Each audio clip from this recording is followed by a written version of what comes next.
We're live. Hello, everyone, and welcome back to ILS lecture series on biopolitics.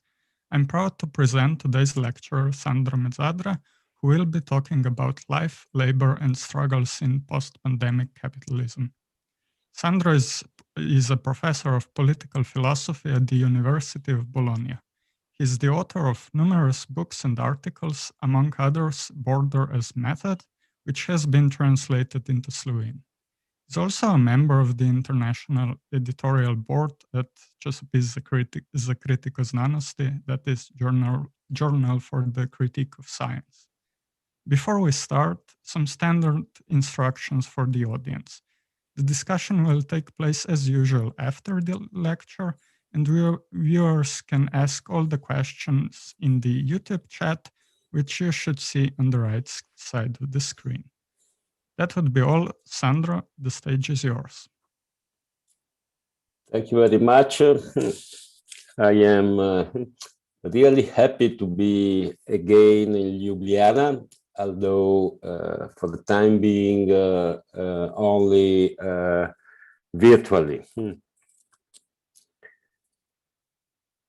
The topic of the lecture series organized by the Institute for Labor Studies is Biopolitics. And we are invited to rethink the famous Foucauldian notion in the framework of the current pandemic. In my own work, both when I write alone and when I write with friends, as for instance, Brett Nilsson, who is the co-author of Border as Method, I've been making many uses of the concept of biopolitics, in a way working through the elusiveness of the notion in the work of Foucault himself.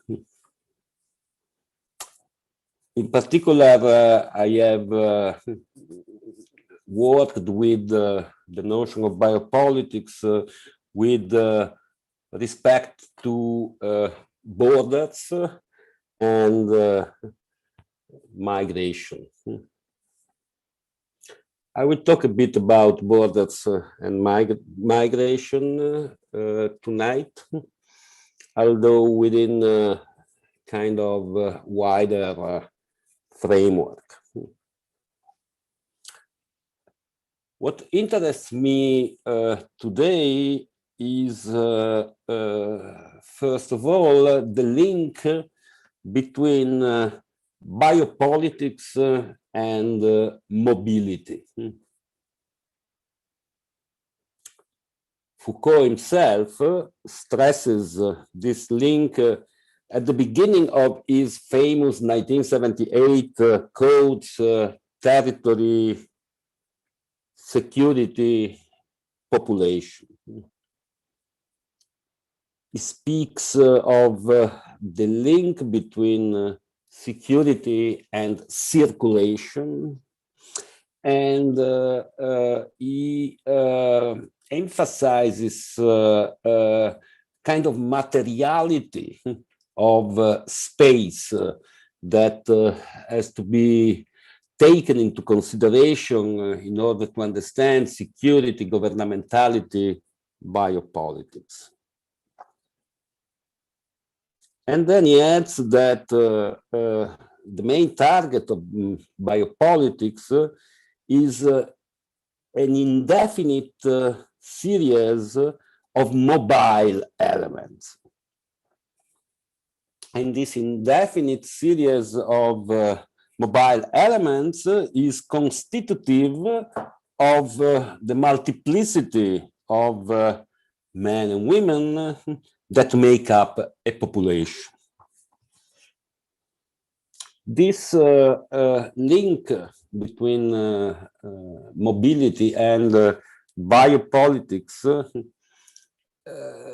is, of course, stressed in border and migration studies that work with the notion of biopolitics. I will just give you an interesting example, which means a book, a recent book by Martina Tazzioli, entitled The Making of Migration. And what she writes at the beginning of the book is that biopolitical technologies are characterized by the use of mobility as a technology and not only an object of government that affects migrants' lives, desires, and geographies. What interests me tonight is this double character of the link between biopolitics and mobility. On the one hand, mobility is an object of biopolitical government, but on the other hand, it is also a technology of biopolitical government. So I started emphasizing the question of mobility because it is very clear that the pandemic crisis is a mobility crisis.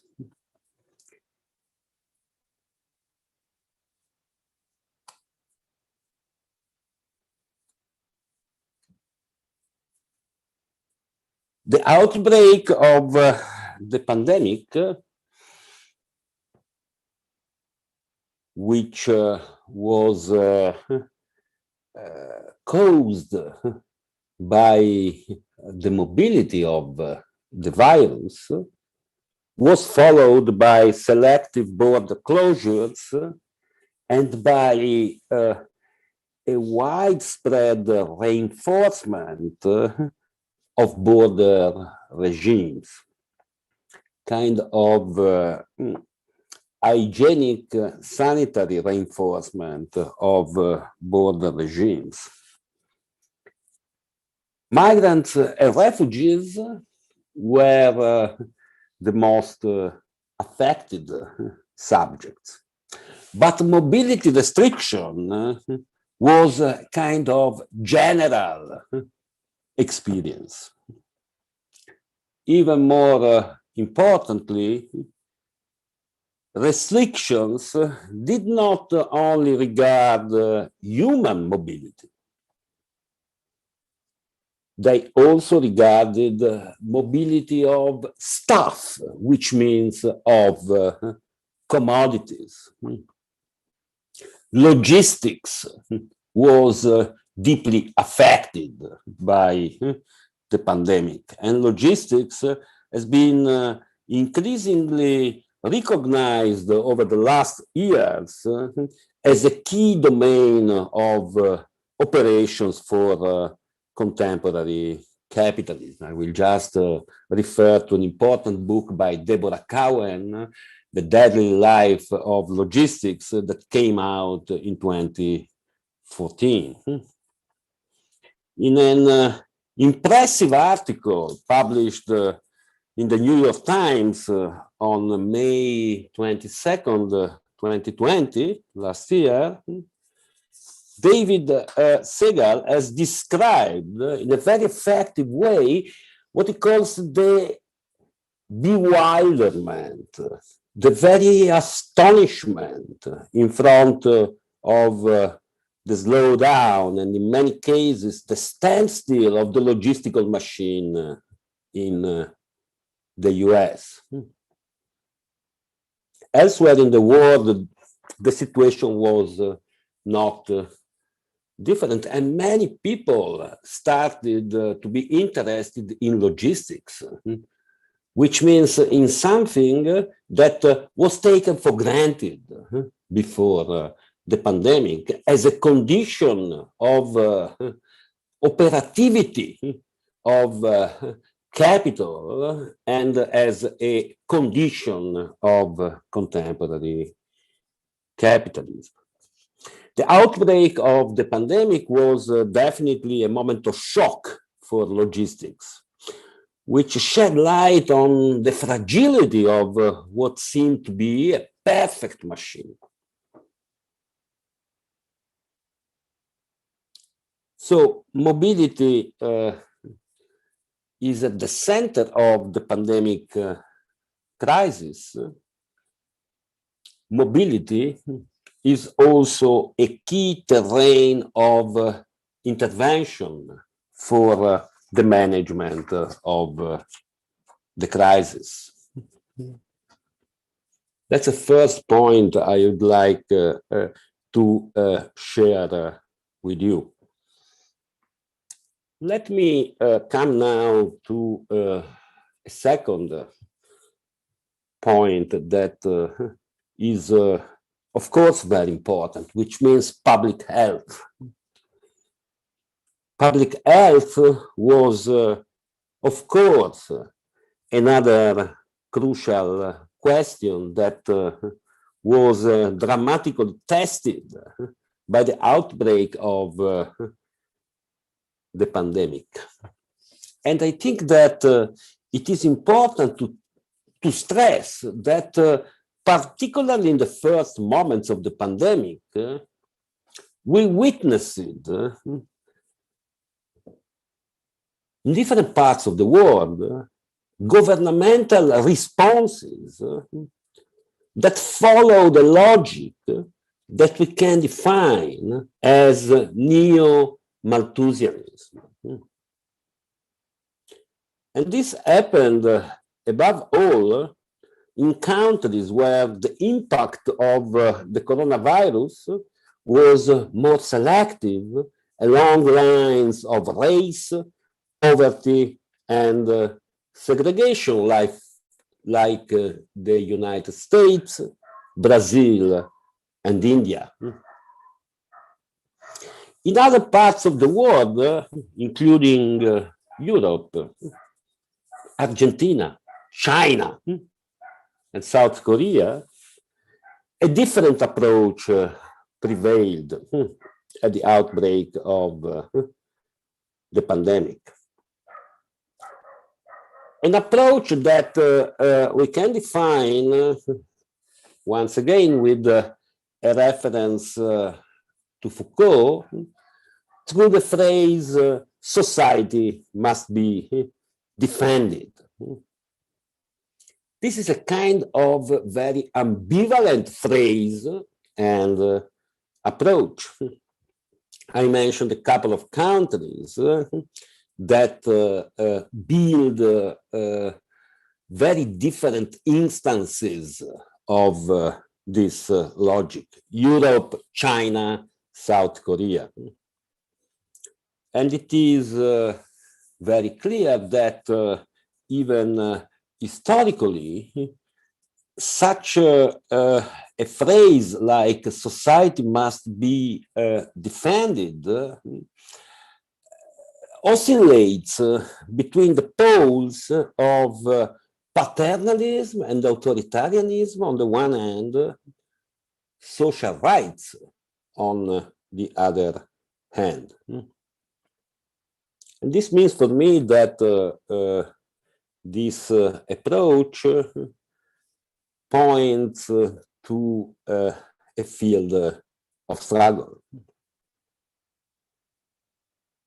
I think there are two important points to stress regarding this alternative between neo-Malthusianism and quote and unquote society must be defended. The first point is that both approaches seem to be beyond neoliberalism.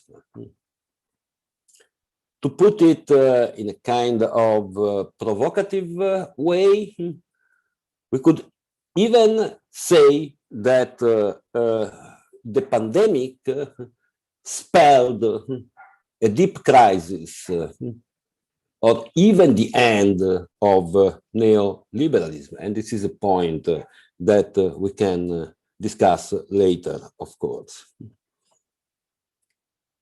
The second point is that both approaches, what I call the neo-Malthusianism and society must be defended, are going to remain with us in the next years. And we have to look not only at the alternative between them, but also at their possible intertwining.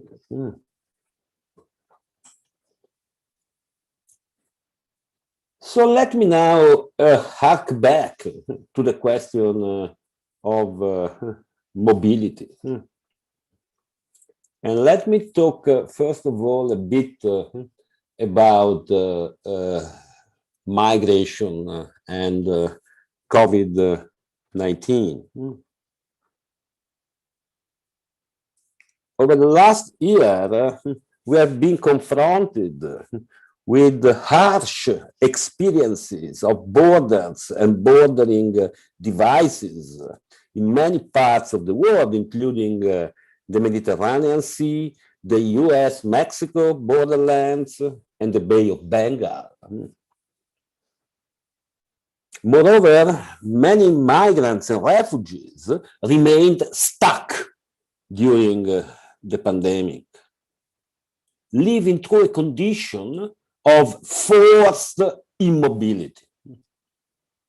They were not the only one, we know, but forced immobility has its peculiarity for migrants. And this is true, for instance, for many migrants working in the informal economy in many parts of the world, who literally lost the material basis for the reproduction of their lives without usually having any access to public benefits. But it is also true for dozens of thousands of trans-migrants from Central America in Mexico who continue to be caught in the double pincer of the army and criminal cartels.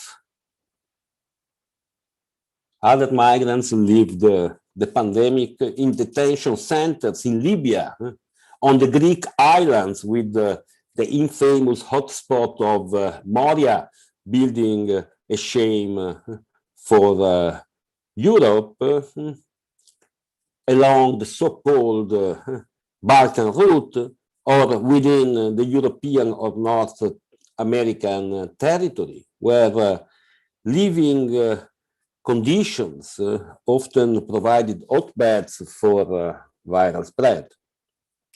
Border crossing in general has become even more difficult and risky in the last months, as the increase in the number of shipwrecks in the Mediterranean demonstrates. So just a couple of instances of forced immobility for migrants.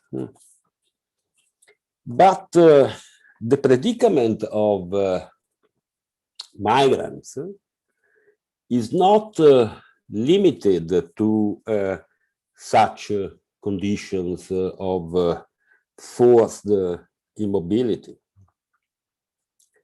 It can also coincide with forced mobility, as the massive and painful exodus of internal migrants from metropolitan spaces to the countryside in India amply demonstrates. And internal boundaries played key roles in framing such forced mobility.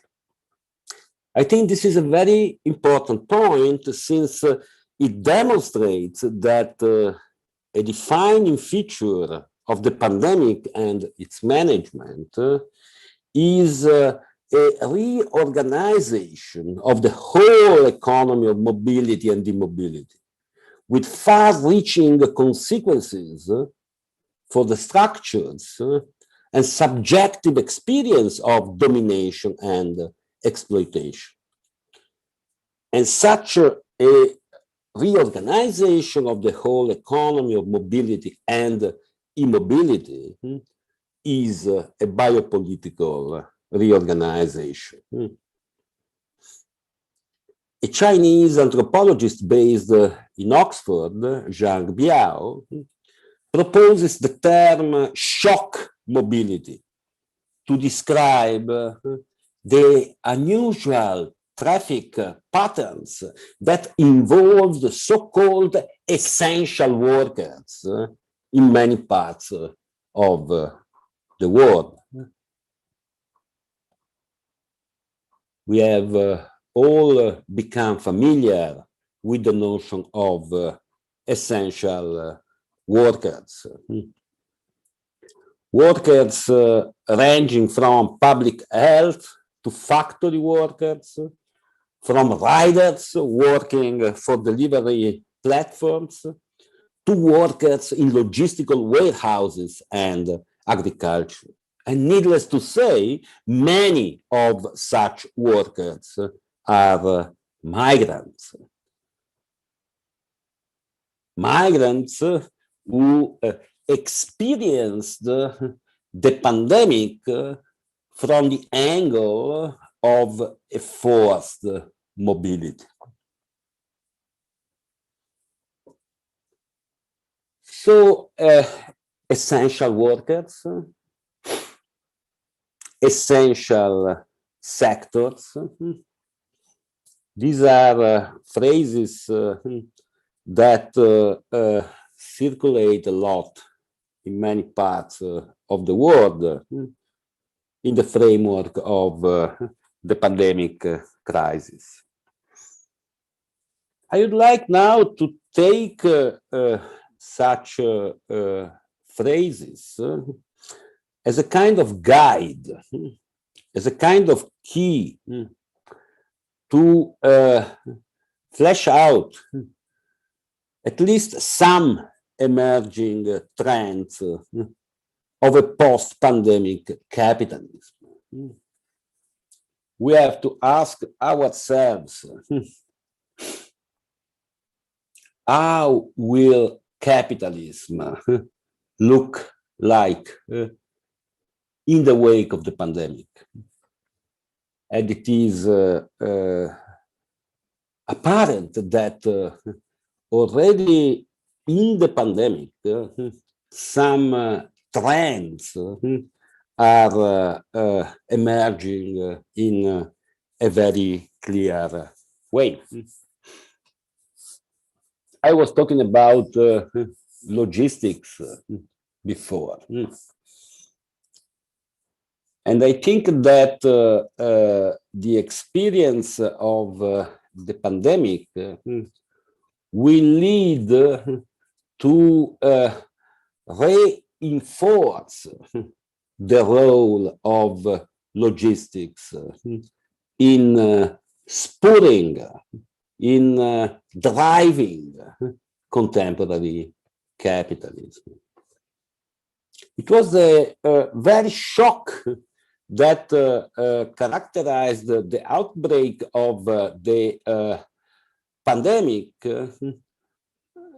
the bewilderment, to go back to the article of the New York Times that I quoted before, that demonstrated the essential roles played by logistics in the working of contemporary capitalism. So it is easy to imagine that in the next months and years, there will be growing capitalist investments in logistics, and logistics will organize in a new way its circuits, in a way valorizing, using the lesson of the pandemic. To speak of logistics is not to speak of a kind of neutral, merely technical activity. We know very well, indeed, that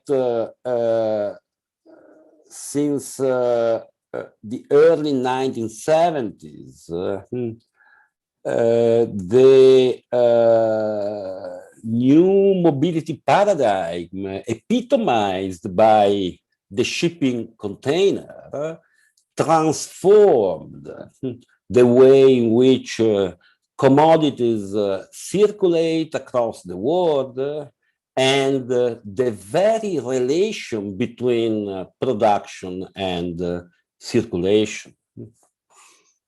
We also know very well that the containerization of ports in many parts of the world was contested by powerful worker struggles, and that in the wake of the containerization of ports, labor became organized in a very different way. While the dockers, the port workers, had historically been a kind of stronghold of the labor movement, capable to win rights and to self-manage their work. In the wake of the containerization of ports, the situation changed dramatically, and labor on docks began to become casualized, precarized, and the many rights and the very power of the dockers began to be dismantled. So this is one of the roots, of the important historical roots of the processes of casualization and precarization of labor we are confronted with for at least 4 decades now.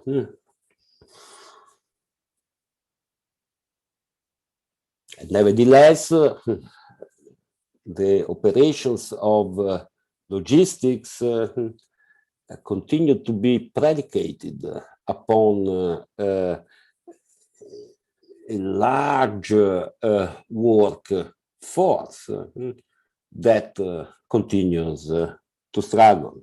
So I guess that in the next months and years, we will have to look in a very focused way at logistics, because logistics will be, as I was saying, one of the driving forces of contemporary capitalism. And at the same time, in logistics, new trends, new tendencies will be forged that will expand well beyond the boundaries of the logistical sectors. Logistics is a very wide kind of notion and sector, and allow me to focus on a specific instantiation of logistical rationality, which means digital platforms. And it is very clear that digital platforms will definitely figure among the winners of the current crisis. the post-pandemic capitalism will be definitely characterized by the expanding operations of digital platforms. And one can say that the name Jeff Bezos, Amazon, effectively instantiates the combination of logistics and platforms. In general, platforms have entrenched their grip on social relations during the pandemic, precisely managing the crisis of mobility that I was mentioning before. This is clear for food delivery platforms like Deliveroo and Just Eat. But think also of such platforms as the one we are using now, Zoom or Teams. These platforms helped us to manage a crisis of sociability, while also enabling smart working and a wide range of crucial social activities, from education to political activism at a distance. The stock market value of such platforms increased in a spectacular way, with, for instance, Zoom's capitalization exceeding General Motors last May. And let me add that over the last year, what we can call the financialization of platforms has reached an unprecedented stage. As for instance, the stock exchange listing of Airbnb last December amply demonstrates.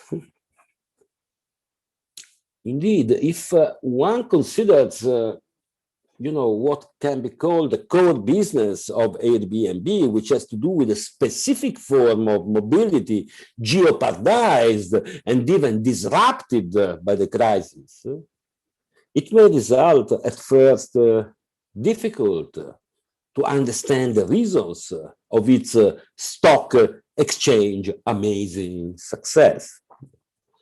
Such success has definitely to do with the very form of the platform, with a new business form that is deeply transforming entrepreneurship, the firm, and labor, well beyond the domain of digital platforms in the narrow sense. So the form of the platform is here to stay. And we have to understand which are the implications of the form of the platform, precisely because that form will remain with us over the next years and will expand the scope of its operations. But let us focus on labor, which interests me more than entrepreneurship. There is an expanding and very interesting field of studies on platforms and platform labor. And scholars engaged in this field used to distinguish between platform labor and what they call platformization of labor. So I think it is quite easy to understand what platform labor means. it refers to work directly managed and commanded by digital platforms. It refers, for instance, but not only, to the riders that have become in an even more clear way a key feature of metropolitan landscapes over the last years. But what is platformization of labor? What does platformization of labor mean? Platformization of labor is a notion that attempts to grasp the disruptive effects of the operations of platforms for the organization of labor and production in established branches of industry and services. So platformization of labor refers to the kind of pressure that the very form of the platform puts on labor in other sectors of industry and services. And of course, I would need much more time to expand on such effects, and we can talk about that in the discussion. It is important to stress that such effects work the boundary between labor and life.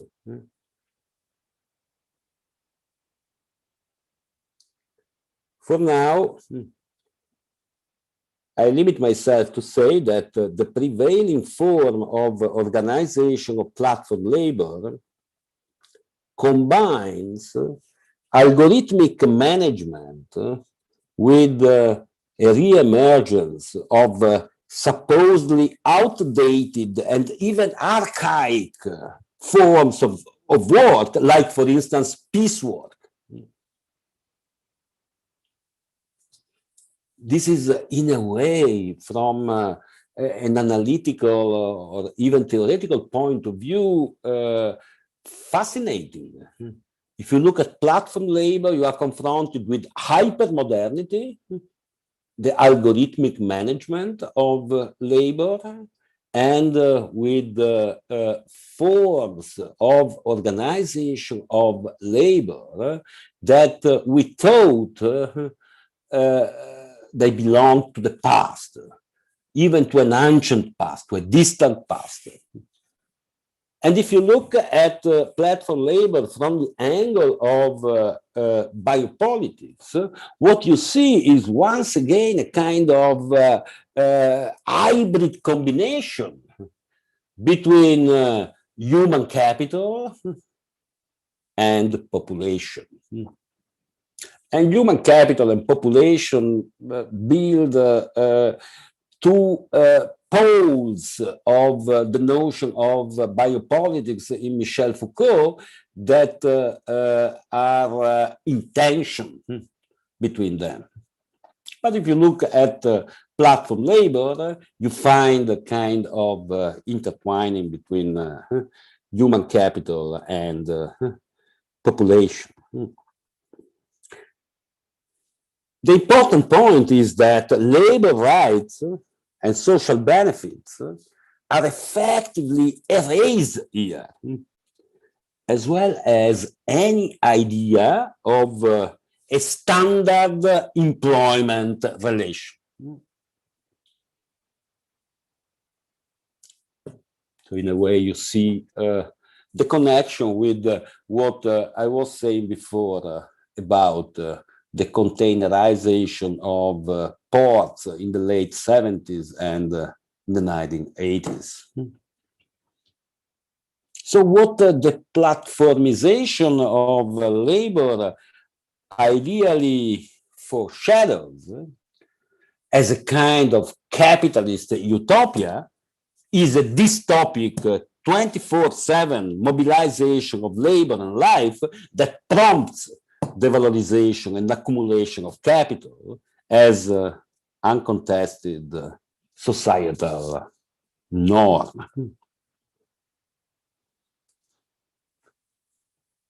So to conclude,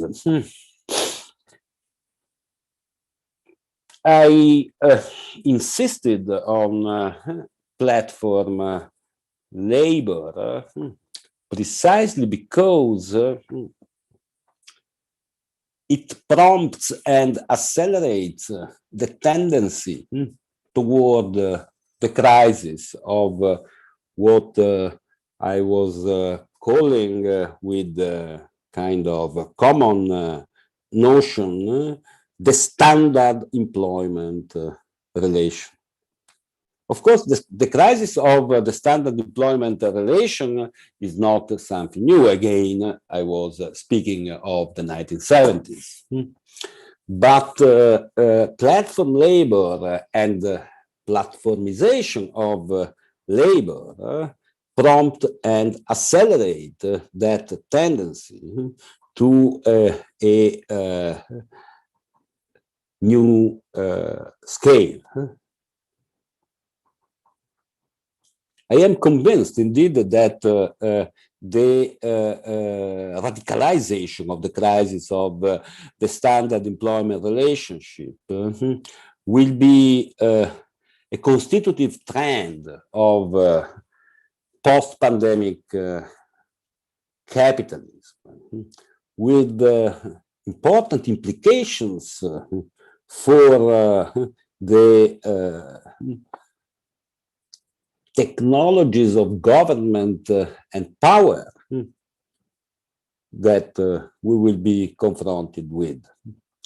Such crisis of the standard employment relation will go hand in hand, we must be aware of that, with the growth of an increasingly sexualized and racialized poverty, particularly among informal workers, which include platform workers, as the virus of inequality, the report released by Oxfam in January, demonstrates. And it will also go hand in hand with the multiplication of environmental imbalances and even catastrophes.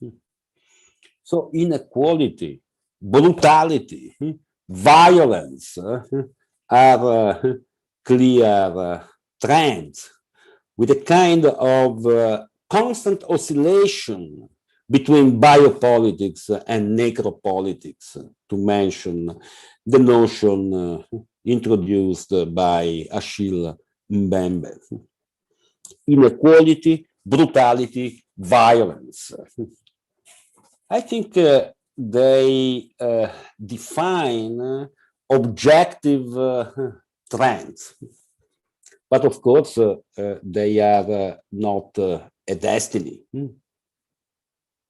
We have not to take them as a destiny. On the one hand,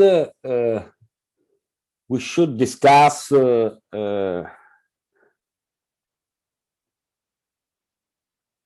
future of government and the state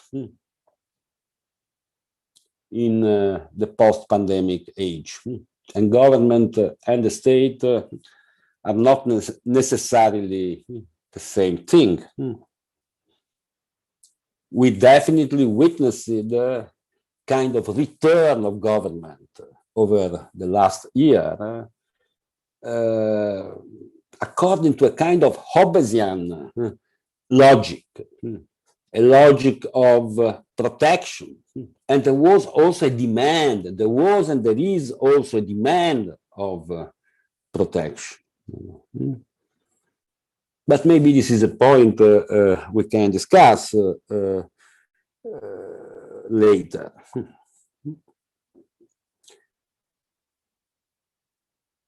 I was saying that inequality, brutality, violence are objectively given as trends, but they are not a destiny. I add that only a multiplication and intensification of struggles can lay the basis for a more human future.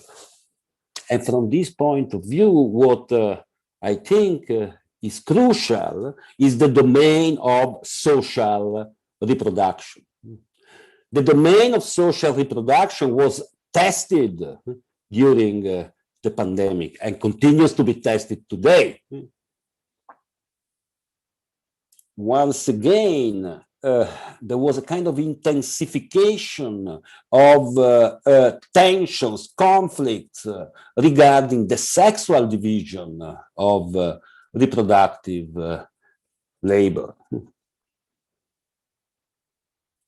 And from this point of view, it is particularly important for me that in many parts of the world, again, we have been witnessing in the year of the pandemic a continuity of feminist struggles and movements, including movements against gender violence. These are crucial movements for rethinking the politics of social reproduction, but in a way also the amazing cycle of struggles for Black lives in the US in 2020 has a lot to do regarding social reproduction. And I think an interesting aspect of Black Lives Matter is the way in which it has been translated into different contexts. Again, in many parts of the world, including in Europe, including in Italy.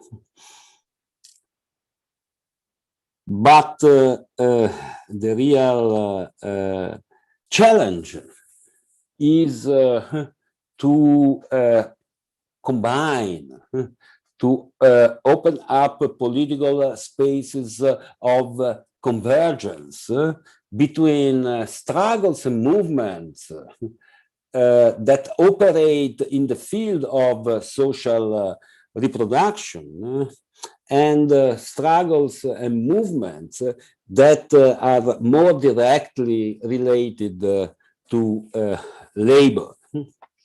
So I have spoken quite extensively of logistics tonight. Let me conclude by saying that logistics has been over the last year a terrain of struggle. Riders self-organized in many cities. They organized strikes.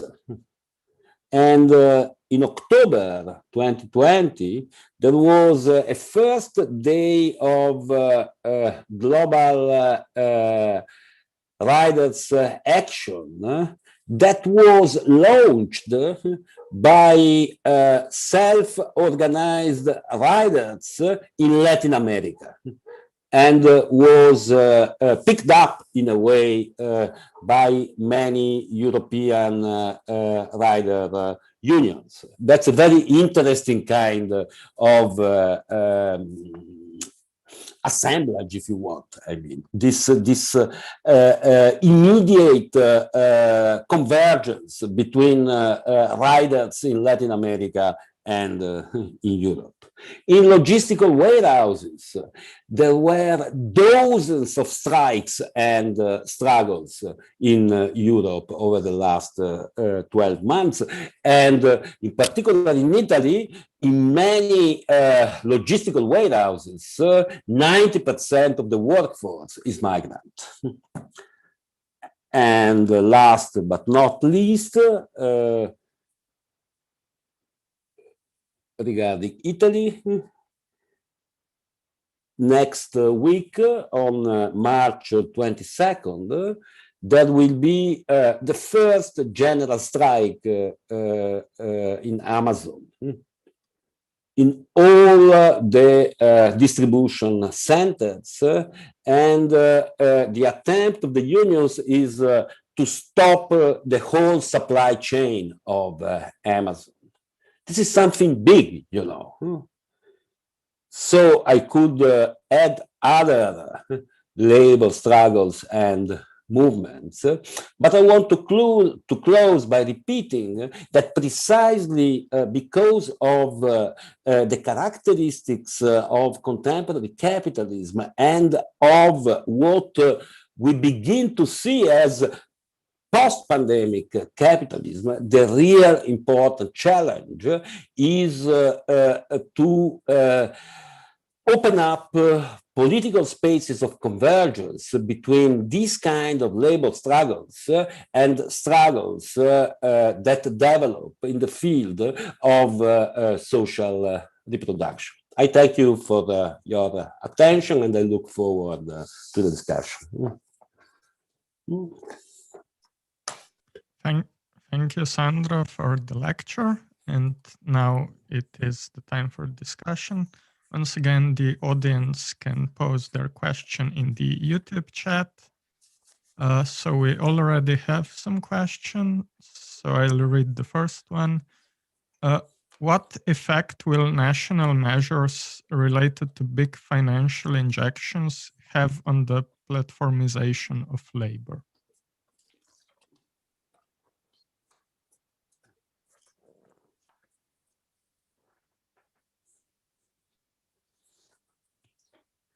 That's a very good question. It is a question that we have to consider from different angles, because on the one hand you have industrial politics. Listening to your question, I think of the possibility of a national industrial politics capable to establish a framework that in a way contain multinational corporate platforms. Another important aspect of your question is the regulation of platforms. And I think it is possible to do something on both sides. I think it is possible to try to govern platforms, but you have to be aware of the fact that platforms are very powerful. You know, corporate platforms. To govern Google is not easy. And it has become very difficult also to govern Zoom, you know, which is not Google, but it has really exploded over the last years. 1 year ago, few people knew about Zoom. Now it's part and parcel of the everyday experience in many parts of the world, you know. So I think it is possible to do something, but I also think that we always have to remain aware of the power of platforms, and the power of platforms cannot be counteracted in small states like Italy or Slovenia. From this point of view, I think that the European scale is the most adequate scale to confront platforms. And it will not be easy. It is not easy in the US. It will not be easy in Europe, but it is possible. What is important is that there is a pressure, that there are struggles, you know. And struggles can also have some kind of acknowledgement by justice. It has happened in many parts of Europe, that there are decisions, judicial decisions that intervene in a creative and positive way in the way in which the relation between platforms and platform workers are organized. Okay, thank you. So I'll go to the next question. Could you elaborate a bit further how the relation between government and state changed with the pandemic?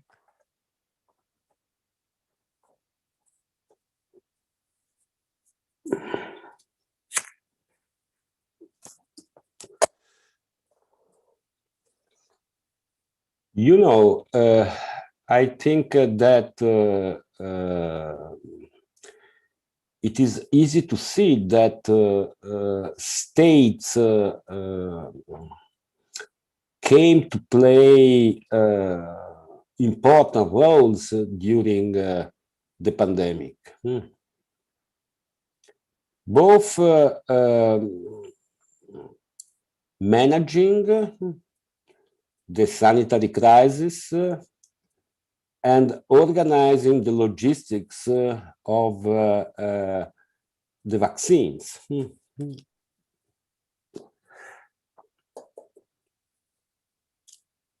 I am convinced that what is needed to effectively manage the sanitary crisis and to organize the logistics of vaccination are capabilities that are not merely national. Nevertheless, I think that we also have to take into account the fact that there was a demand of protection that addressed the state.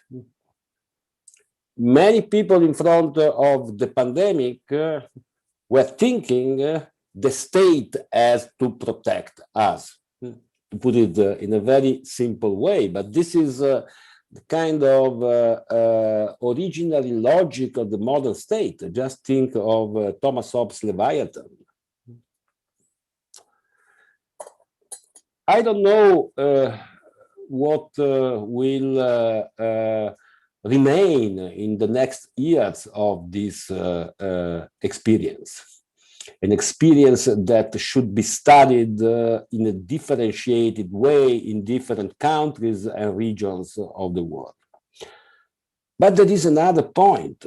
There is another point that I find important, which means the fact that that the state has taken on again an active role with respect to the economy in ambivalent ways. But in particular in Europe, there is the idea that a new Keynesian kind of age is starting. There will be investments coordinated at the European level through the program Next Generation EU, and the state will manage those investments.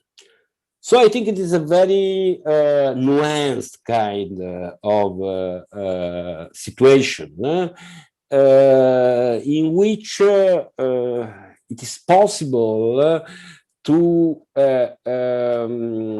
exploit, in a way, it is theoretically possible at least, to exploit in a way the conjuncture to launch a new politics of welfare supported by social movements and capable to decenter once again the state.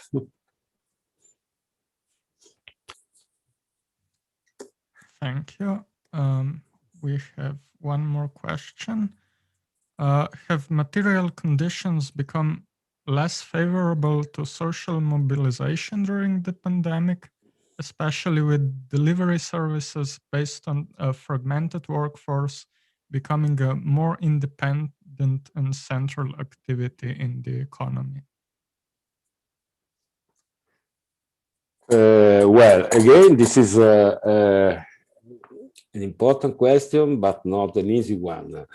It is not possible to answer yes or no. There is a need to differentiate, because if you take social mobilization as such, well, I would say that it has become more difficult over the last year. It is difficult to organize a rally. It is difficult to organize a demonstration in a square. It is difficult, for instance, in Bologna, which is under lockdown, to organize an assembly. So from this point of view, it is clear that the pandemic makes social mobilization more difficult. We'll see what will happen in the next months. But you are right that for specific subjects, the pandemic has created more favorable conditions. Let's take the riders, and I will speak only of Italy now. With the outbreak of the pandemic, the rider has become a kind of icon in Italy for the media, Before the pandemic, it was not a popular figure. But with the outbreak of the pandemic, the riders became iconic figures. And the general population started to sympathize with the riders, while the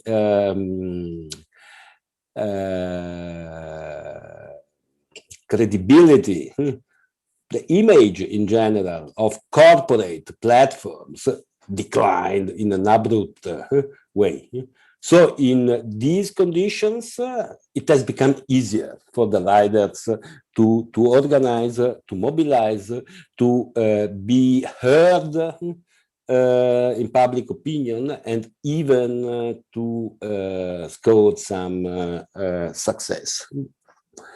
The last thing I want to say about the riders is that also their social composition changed during the pandemic. If I take Bologna, the city where I live, before the pandemic, the composition of the riders was kind of mixed. It's a really heterogeneous composition. It would be interesting to talk more about that. But let's say that there were two poles. One pole was students, particularly students from outside Bologna, who had the opportunity to earn some money as riders. The other pole was migrants, who had a kind of different approach to the work as riders. In particular, migrants from South Asia, from Bangladesh and from Pakistan.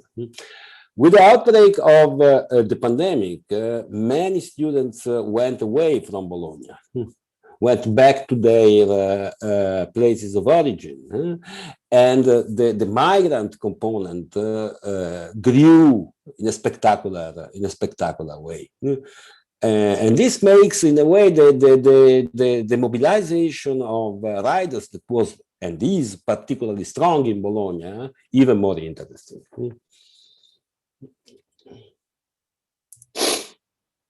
Okay, thank you. We have one more question. You mentioned the Black Lives Matter movement. How do you comment on the proposal to defund the police?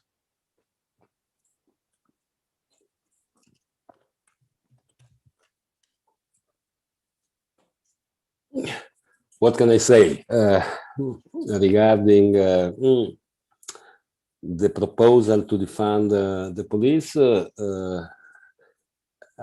I totally agree, although it doesn't matter much because I don't have any power, particularly in the United States. But I completely agree with the proposal. You have to understand that proposal in the specific context of the US, in which there is a long history of police brutality against Black people and other minorities, a history that goes back to the patrols organized by slave owners to hunt the fugitive slaves. They are really one of the original components of modern police in the United States of America. And I could speak, of course, at length regarding more recent time. But then you also have to keep in mind that the funding for police in the United States grew in a spectacular way, at least since the Clinton years, since the 1990s. Now I've lived 1 year in New York. Sometimes you see special police forces and you think you are in Iraq. You think you are in Iraq because they are war troops. They are war troops. So these troops have to be defunded. And there are many police departments in the US that simply need to be abolished, which does not necessarily mean that police has to be abolished. In the US, there were different interpretations of the slogan defund police. There is a radical abolitionist position, but there is also a position that aims at reorganizing the police forces, abolishing some of them, because I mean, we all have watched many US American films, and there is a kind of abundance of police forces. You really lose sight of the multiplication of police forces and so on. So there was also this kind of position. I tend to follow the lead of Angela Davis, that maybe many of you know, who says, I am an abolitionist. I am an abolitionist. The movement has to push toward the abolition. And it is precisely this push toward the abolition that, at least theoretically, makes possible a kind of reformist reorganization of police forces that would be good. But I will continue to push for abolition. Okay, thank you. We have another question. You talked about the problem of forced immobility, but is there a situation where this is justified? What do you think about the inviolable right to protest?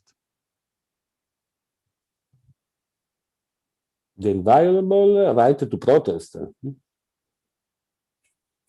Well, I don't only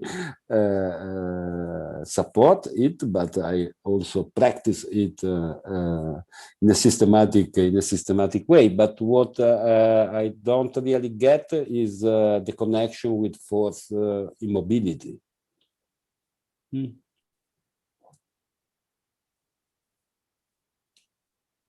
When you protest, you move.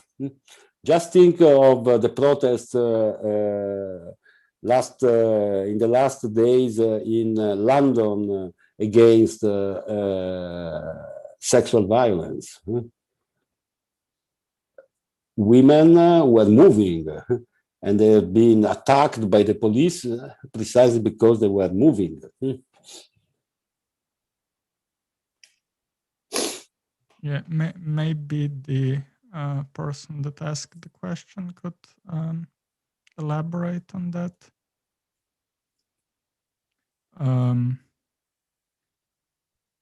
What I think they mean is whether this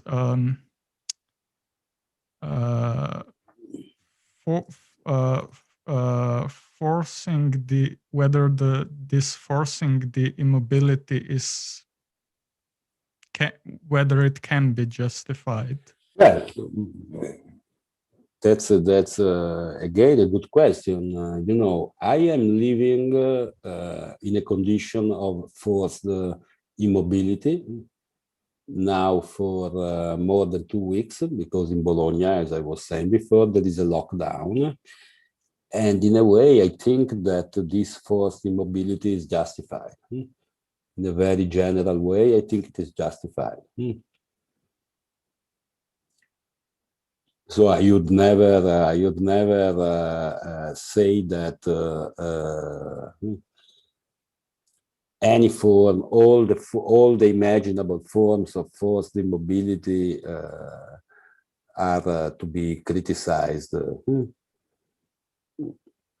In particular, in a pandemic, there is a need to acknowledge that forced immobility is justified. Yeah, to add some context, in Slovenia we have like 3 months, I think, long curfew now. So and the person who asked the question elaborated that they think about it in terms of curfews, and yeah. Curfew, you mean in a literal sense? You cannot go out between 10 p.m. After 9 p.m. we have a curfew from 9 p.m. to 6 a.m. when you are not allowed to go outside. It's the same in Italy. It's the same in Italy. It started in October. And in France, it starts at 6 p.m. You know, we could talk about the different measures. You know, curfew is complicated. You know. It's definitely complicated. Maybe it is possible to discuss about that. So when I say that in a pandemic, forced immobility can be justified, I don't mean that all the measures taken to confront the pandemic are automatically justified. That's not my point. All right. So we have, I think, one last question. Do you see any significant changes occurring in the management of the crisis in Italy with the Draghi government?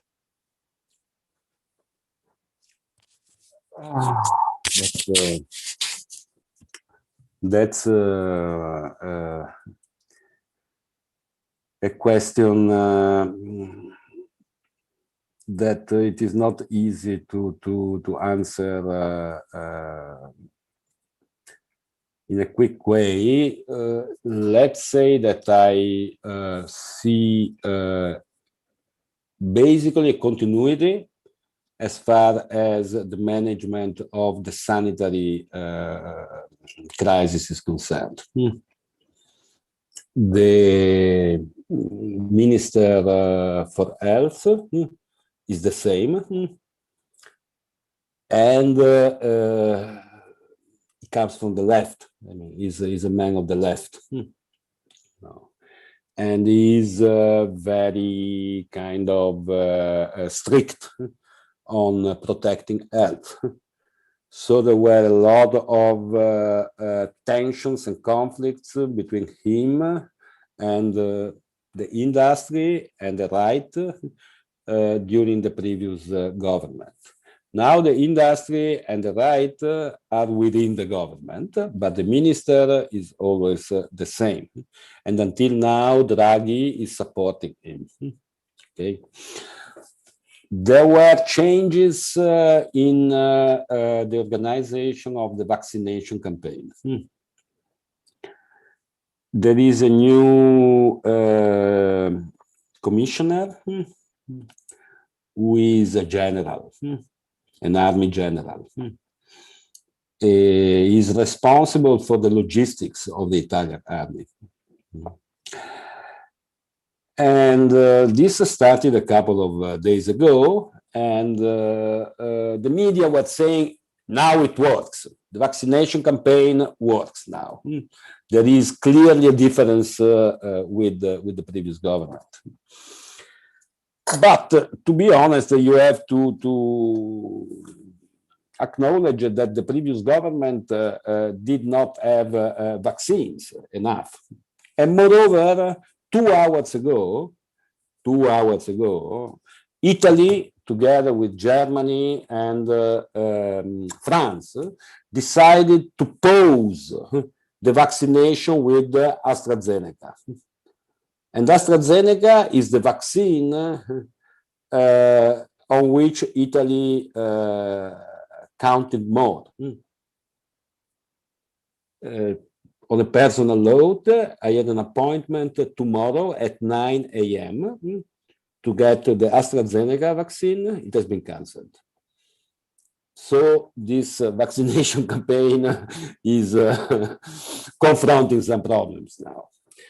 Then there would be much more to say about the composition of the government, the right, the left, but I don't think that people are that interested in this matter now.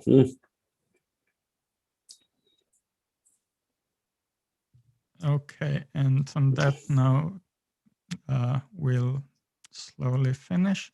Thank you for the great lecture, Sandra, and thanks to the audience for the discussion. For the future events of the Institute, you can check out our webpage and follow us on the social media. Thank you and see you next time. Thank you very much. It was a pleasure.